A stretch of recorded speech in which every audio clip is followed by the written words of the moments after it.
Kiitus olgu sulle, Kristus, igavese kirkuse kuningas. Inimene ei ela ükspäinis leivast, vaid inimene elab kõigest, mis lähtub issanda suust.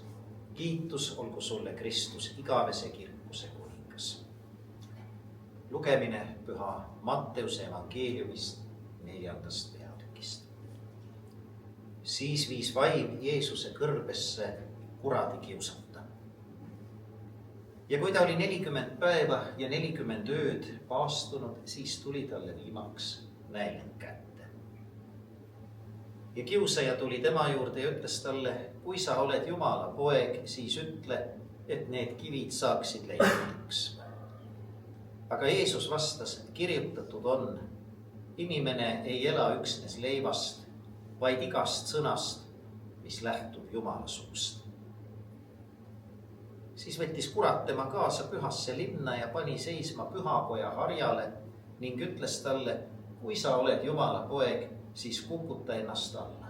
Sest kirjutatud on, sinu pärast käsib ta oma ingleid ja nemad kannavad sind kätel, et sa oma jalga vastu kivi ei tõukaks. Jeesus lausus talle, samuti on kirjutatud. Sina ei tohi kiusata issandat oma Jumalat. Taas võttis kurat tema kaasa ühe määratu suure mäe tippu ja näitas talle kõiki maailma kuningriike ja nende hiilgust ning ütles talle, selle kõik ma annan sinule, kui sa maha langed ja mind kummardad. Siis ütles Jeesus talle, mine minema, saatan, sest kirjutatud on, kummarda issandat oma Jumalat ja teeni ainult teda. Siis jättis kurat Jeesuse rahule ja vaata, ingleid tuli tema juurde ja need teenisid teda. See on püha evangeelium. Kiitus olgu sulle, Kristus.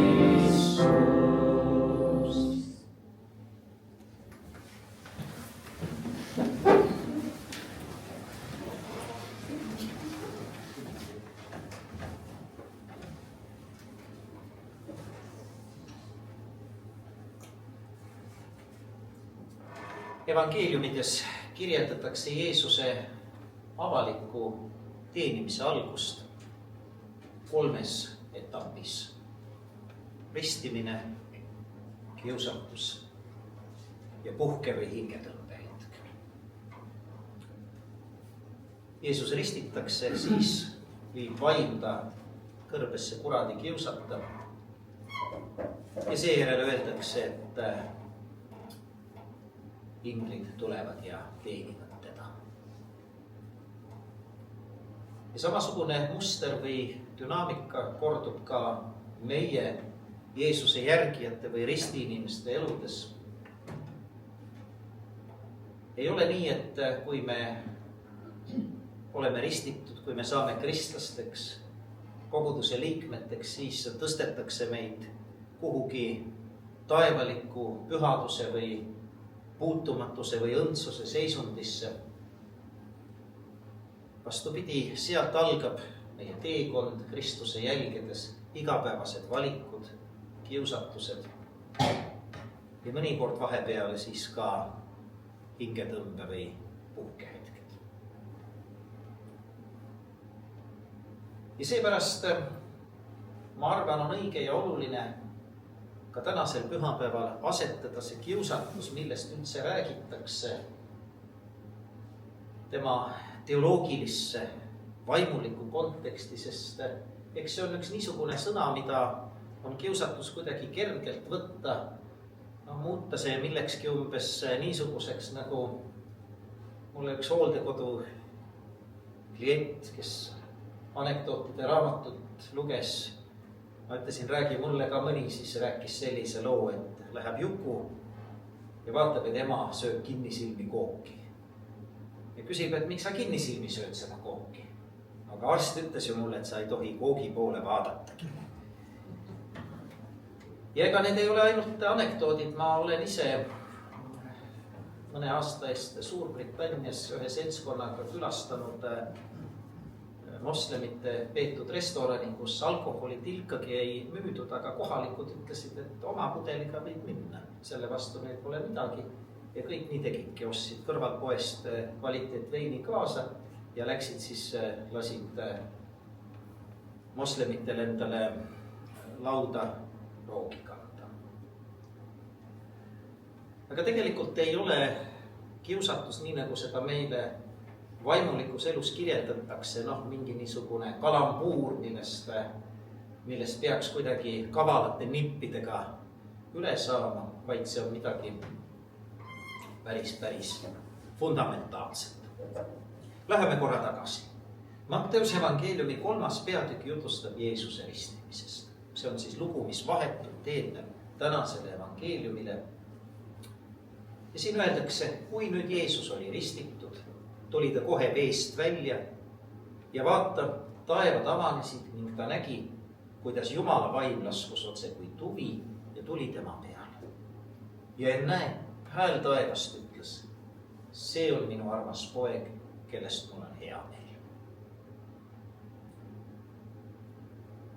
Suurem osa meist, võib-olla et isegi kõik meie hulgas, kes me täna siin oleme, me oleme ristitud kolmainu Jumala nimes. Olgu siis lapsena, olgu täiskasvana. Ma küsin sinult, kas sa mäletad oma ristimist, olgu siis isiklikult, olgu fotode või vanemate meenutuste põhjal. Mida see sinu jaoks tähendab, et sa oled ristitud? Kui sageli ja mis seoses sa sellele mõtled, seda meenutad? Mis mõtted, seosed ja tunded sul tekivad seoses oma ristimisega? Ma palun, võta korra hetkeks aega siin ja praegu, et nende küsimuste peale mõelda. Mis koht on ristimisel minu elus? Mida see tähendab? Mida see minu jaoks muudab?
Kui me vaatame Uude Testamenti ja kirikuõpetust, siis ristimine ei ole üksnes kaunis ja pühalik rituaal, mis on jäänud minevikku. Ta ei ole ka üksnes Jumala tõotus lunastusele või igavesele elule tulevikus. Ristimine on seisund või identiteet, mis määratleb meid nii hästi mineviku kui tuleviku, aga ka oleviku kaudu. Määratleb meid inimestena. Määratleb sellena, kes ma olen siin ja praegu. Me oleme Jumala lapsed. Ja siin ei tohiks seda viga teha, et kui räägitakse, et Jumala lapsed oleme, et siis me peaksime ennast beebide või 3-aastastena kujutlema. Vaid siin rõhutatakse suhet. Igale ühele meistki on ristimises kõlanud hääl taevast. See on minu armas poeg. See on minu armas tütar. See on minu armas laps, kellest mul on hea meel. Mis siis on see ristimises saadud ja vastuvõetud identiteet? Mõnele asjale viitan. Esiteks see on kollektiivne, see on osaduslik, see on suhetele rajatud identiteet. Meie, kes me oleme ristitud, ei kuulu ristimise kaudu mitte üksnes kolmainu Jumalale, kelle nimel meid on ristitud, vaid me kuulume ristimise kaudu ka üksteisele. Kuulume kogudusse. Apostel Paulus ütleb esimeses kirjas korintlastele 12. peatükis, sest nii nagu ihu on üks tervik ja seal on palju liikmeid, aga kõik selle ihu liikmed, kuigi neid on palju, on üks ihu, nõnda on ka Kristus. Sest meie kõik oleme ühe vaimuga ristitud üheks ihuks, olgu juudid või kreeklased, olgu orjad või vabad, ning me kõik oleme joodetud ühe vaimuga, sest ihu ei ole üks liige, vaid paljud liikmed. Ei ole võimalik kuuluda Kristusele, olla üks temaga olemata samas tema maapealse ihu ehk kiriku liikmed. Ja see tähendab ka seda, et me ei saa kirikut või kogudust määratleda mingite inimlike tunnuste järgi. Pidada seda üheks mittetulundusühinguks, Viljandi-Jaani koguduseks, kus on omad traditsioonid, oma ajalugu, omad inimesed, omad tavad, omad kombed, oma organisatsiooni kultuur, et me määratleme oma seotust selle organisatsiooniga läbi nende asjade, vaid me kuulume kokku läbi ristimise. Ja see tähendab seda, et me kuulume kokku ka Viljandi Pauluse ja Viljandi Baptisti koguduse ja Tallinna Kaarli koguduse liikmetega ja kristlastega üle kogu maailma erinevates kirikutes, konfessioonides. Kõigi nendega, keda Jumal on kutsunud ristimise läbi, kes on tema pojad ja tütred. Ja see on ka see põhjus, miks me tuleme pühapäeval kokku. Nii nagu ütles üks mu üliõpilane ja kaasvaimulik, et kui me võtame ühe keskmise koguduse ja vaatame neid inimesi, siis ühiseid näitajaid nende vahel. Neid on, aga neid on oluliselt vähem kui mis tahes muudes organisatsioonides. Siin ei koondu inimesed hariduse, eluala, hobide, vanuse, harrastuste järgi. Sellepärast, et Jumal on meid kutsunud. Ja see teeb ka selle osaduse kristlaste vahel täiesti eriliseks. Ristimine tähendab lõppu isolatsioonile, individualismile, enesesse sulgumisele ja enesesse pöördumisele. Jumala poegadeks ja tütardeks tunnistatutena oleme me saanud sellise perekonna liikmeks, kus meil on palju õdesid ja vendi. Ning osadus, lähedus, seotus, teadvus kristlaste vahel on meie vaimuliku elu jaoks midagi täiesti erilist ja asendamatut, mille puudumist ei korva muud tähendusrikkad suhted meie elus.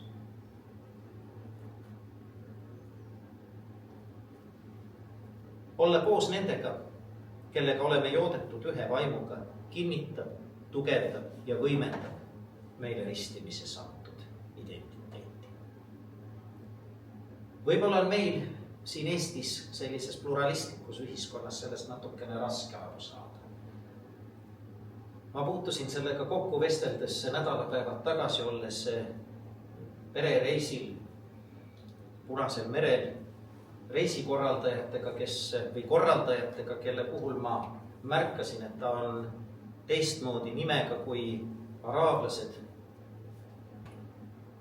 Andreas ja natukene ka teistmoodi ja küsisin siis ühel hetkel, selgus, et tegemist on koptiga. Need on siis muistsete egiptlaste järeltulijad, suurem osa neist kristlased, kellest osa elab siis täna Egiptuses, osa üle maailma. Sellest peale, kui araablased vallutasid Egiptuse, on nad olnud selline allasurutud vähemus. Neid on sajandeid keelatud oma keelt õpetada ja edasi anda, nii et see on säilinud ainult põhiliselt jumalateenistuses, kopti liturgias.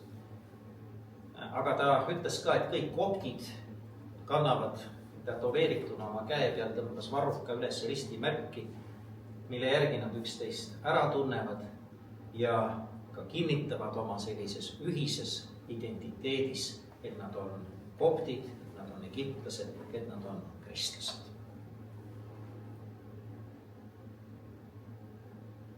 Me võime küsida, kas meiegi kristlaste Jaani koguduse liikmete jaoks, kas on mingi märk, mille järgi me üksteist ära tunneme ka nii-öelda tavaelus, väljaspool kirikuruumi, väljaspool pühalikku liturgiat või eelarve arutelu, kus me saame teada, et me oleme õed ja vennad, saame üksteisele toetuda, saame üksteisele tuge osutada.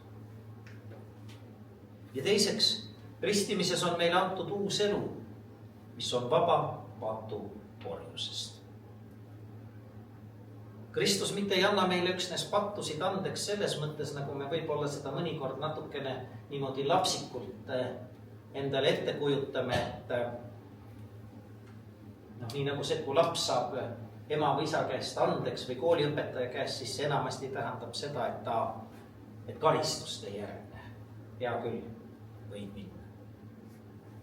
Aga Kristus ei anna meile mitte selles mõttes pattusid andeks, vaid see andeks tähendab, et ta vabastab meid patu needusest või meelevalla alt.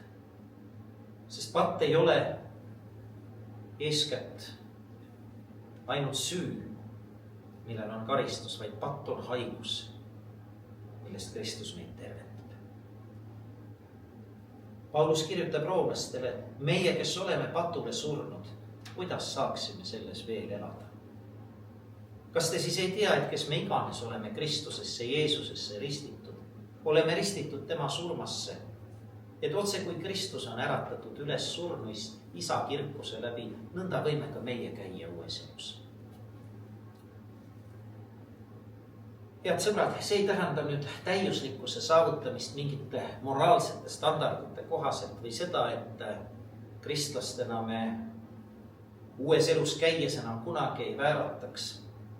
Et piltlikult öeldes alati oleksid püksid viigitud naeratus näol ja kunagi ei hilineks. Aga see tähendab seda, et patt, selle järgimine ja orjamine ei määrata meid enam, ei rõhu meid enam. Sellel ei ole öelda viimast ja lõplikku sõna meie olemise, meie eksistentsi kohta. Me oleme vabad. Vabad patu needusest ja seda mitte meie endi vooruslikkuse või tubliduse, vaid Kristuse pärast. Selleks, et tema oma armastuse, oma elu, oma surma, oma ülestõusmise läbi on meid vabastanud. Vabastanud patu meelevallalt, vabastanud meeleparanduseks, vabastanud uueks eluks, milles me oleme kutsutud käima iga päev, iga hetk, kuni oma viimse hingetõndeni. Ka ekslike inimestena, poolikute inimestena, ebatäiuslike inimestena ei kuulu me patule, vaid Kristusele, kes oma armu ja halastuse läbi muudab ja vormib meie südameid, elusid ja suhteid oma kuningliigi jaoks. Luterliku teoloogia üks keskseid ja võib-olla üks olulisemaid tõdesid on see, mida on väljendatud paradoksaalselt ladinakeelse sententsiga simul justus et peccator, samaaegselt patune ja õigeks mõistetud, samaaegselt katkine ja terveks tehtud, samaaegselt patune ja armu saadud, samaaegselt nõrk ja poolik ja siiski see, kelles Kristuse vägi saab täie õiguse. Sest ristimine viib meid osadusse ja ühendusse Kristusega. Ja Paulus oma kirjas galaatlastele ütleb teises peatükis, 20. salmis, nüüd ei ela enam mina, vaid Kristus elab minus. Ja mida ma nüüd elan ihus? Seda ma elan usus Jumala pojasse, kes mind on armastanud ja on iseenese loovutanud minu eest. Ma olen nüüd üsna pikalt ristimisest kõnelnud ja võib küsida, et kas ma olen pühapäevad sassi ajanud, et täna pidi olema jutte kiusatusest ja hoopis sellest me oleme evangeeliumist kuulnud. Aga ei ole sassi ajanud pühapäevi ega evangeeliumi tekste. Sest neid asju tulebki vaadata koos, nii nagu nad evangeeliumides kõrvuti seisavad. Vahetult peale ristimist öeldakse, ja see on nüüd meie tänane lugu, et vaim viis Jeesuse kõrve kuradi kiusata. Ja kiusaja ehk kurat tuleb tema juurde 3 korral, tehes siis Jeesusele nii-öelda pakkumise, millest on raske keelduda. Ja paneme tähele, et 2 korral 3 kiusaja alustab oma veenmist, oma argumentatsiooni niimoodi. Kui sa oled Jumala poeg. Kui sa oled Jumala poeg, siis ütle, et need kivid saaksid leibadeks. Kui sa oled Jumala poeg, siis kukuta ennast alla pühakoja harjad, sest küll tema siis saadab inglid, kes su kinni püüavad. Äsja oli Jeesus ristitud ja hääl taevast oli öelnud, see on minu armas poeg, kellest mul on hea meel. Ja nüüd paneb kiusaja selle väite kahtluse alla, muudab selle tingimuslikult ja tingitavaks. Kui sa oled Jumala poeg. Aga kui ei ole. Täpselt nii nagu vattu langemise loos. Madu tuleb ja püsib. Kas Jumal tõesti on ütelnud? Oota, kas ta ikka päris nii on näinud? Kas tõesti on nii, et ühesti puust sa ei tohtinud süüa?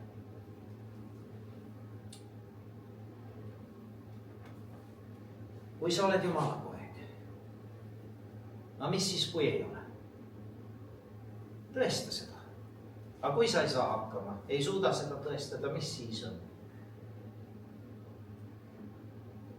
Ja head sõbrad, ma usun, et siin on tegelikult võti kogu selle loo ja meie kiusatuse jaoks.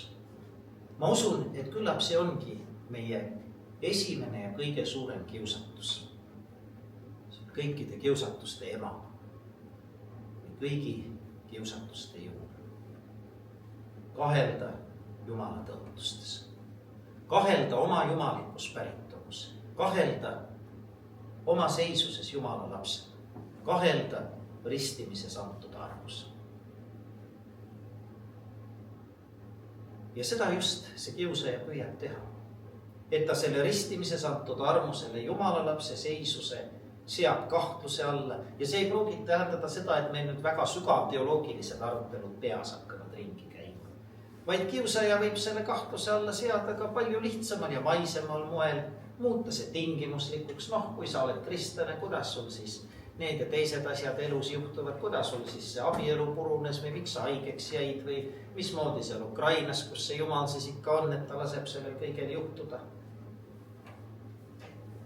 Ja sellisel viisil see kiusaja, see hääl meie kõrvas, seda, mis on oluline, seda, millest ainsana tuleks kinni hoida ja mis meid ainsana kanda saab.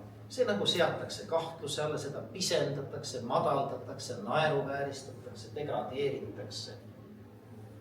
Samamoodi nagu selle kõige muuga, et pead sa seal kirikus siis käima, et kas on vaja siis ikka iga pühapäev nüüd niimoodi, kui elu on niigi põnev ja igasuguseid väljakutseid täis.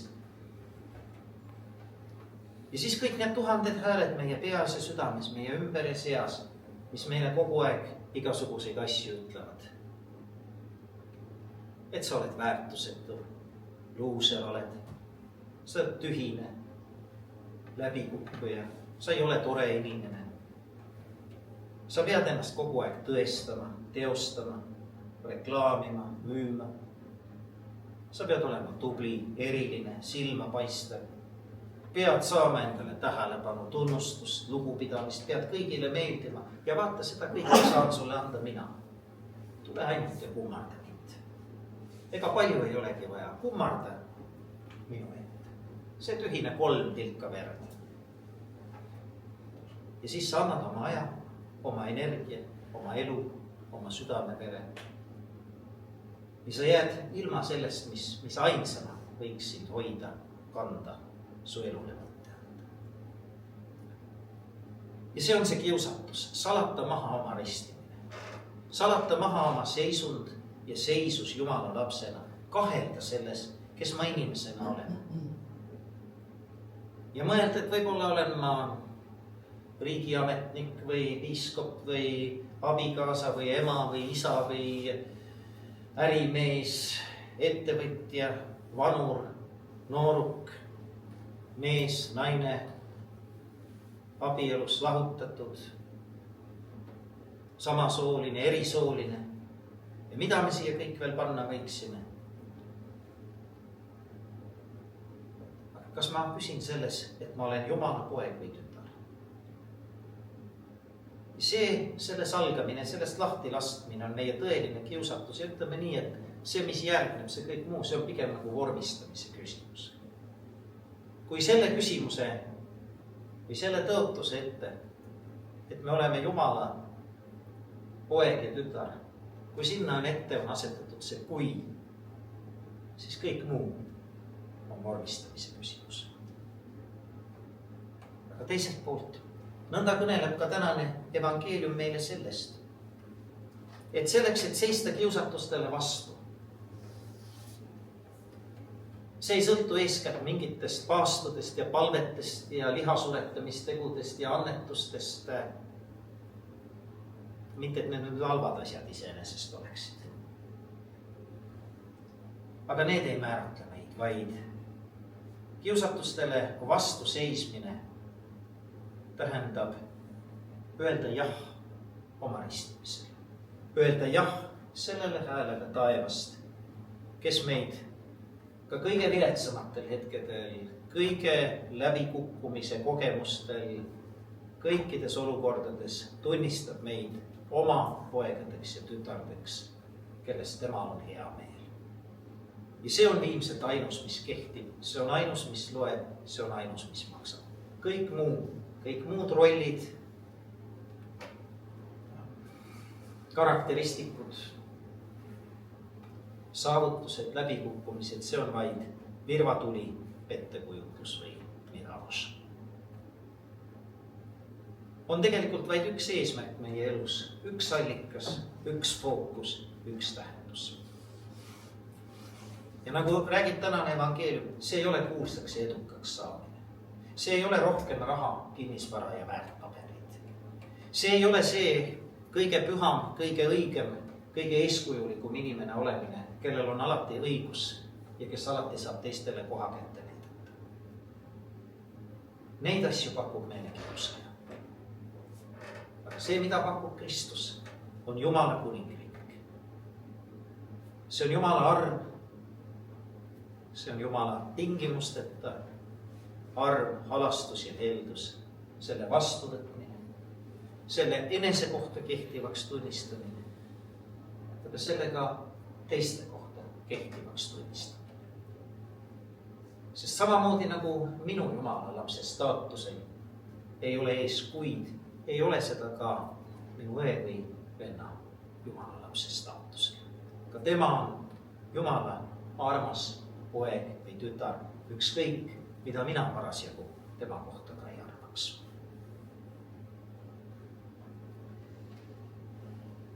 Ristimisele ja kiusatusele järgnes puhkehetk, hingetõmme osutus. Siis jättis kurat Jeesuse rahule ja vaata, ingleid tuli tema juurde ja need teenisid teda.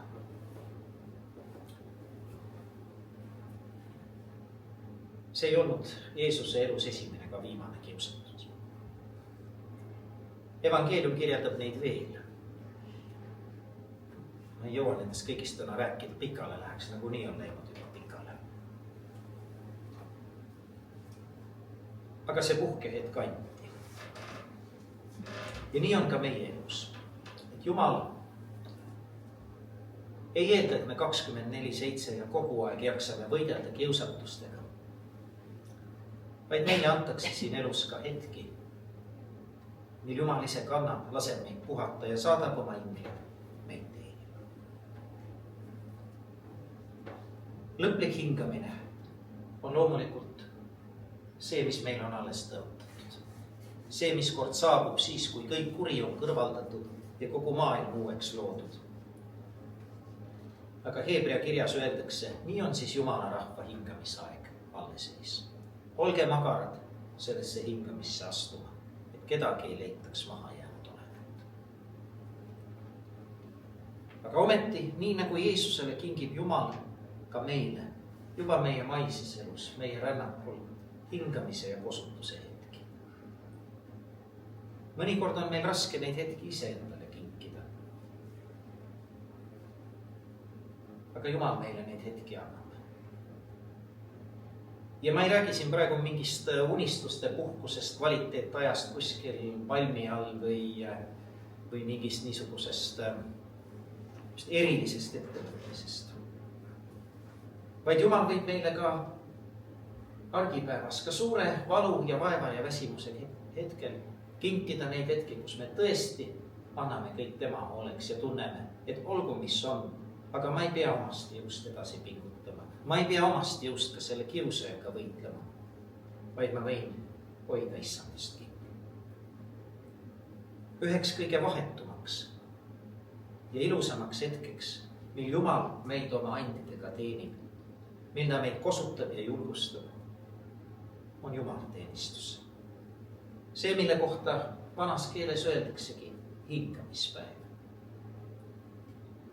Jumal kutsub meid patuste ja poolikutena, et meile armu ja andeksandi jagada. Ta kutsub meid vaevatute ja koormatutena, et meile hingamist anda. Ta näeb ja teab, missuguses segaduses on see maailm meie ümber ja kui raske on meil leida orientiiri. Ja ometi annab ta meile oma sõnas ikka ja jälle selle, millest kinni hoida. See, mis jääb püsima. See, millele rajada ja kinnitada. Ta kutsub meid püha lõhtu sööma ajal, et armulaua leivas ja veinis saaksime osa meie ja kogu maailma pattude lepituseks valatud ja murtud ihust ja verest. Annab meile surematuse rooga armulauas, nagu ütlesid kirikuisad, et me võiksime saada kosutust ja kinnitust oma teekonna jätkamiseks. Sest vennad ja õed on üks oluline punkt, kus meie oleme, me võiksime öelda paremas olukorras, kus meil võrreldes Jeesusega on eelisolukord.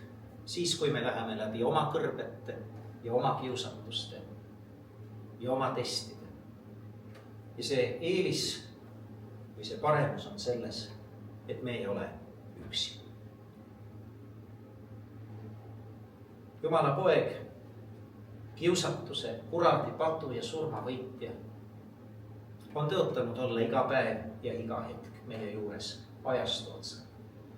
Tema on meiega ja meis, kuidahes keerulistes olukordades ja valikutes. Isegi siis, kui ta lubab meil mõnel hetkel valesti valida, eksida, äparduda, kiusatusele alla jääda, ei tähenda see, et ta meid hüljanud on, vaid selleski ta kannab meid ja laseb oma armul saada meie elus tõeks, laseb oma väel saada meie mõtruses täie õiguse. Olgem siis agarad käima Kristuse jälgedes ja astumas tema hingamisse ja kiidetud olgu Isa, Poja ja Püha Vaimu kuningriik ikka ja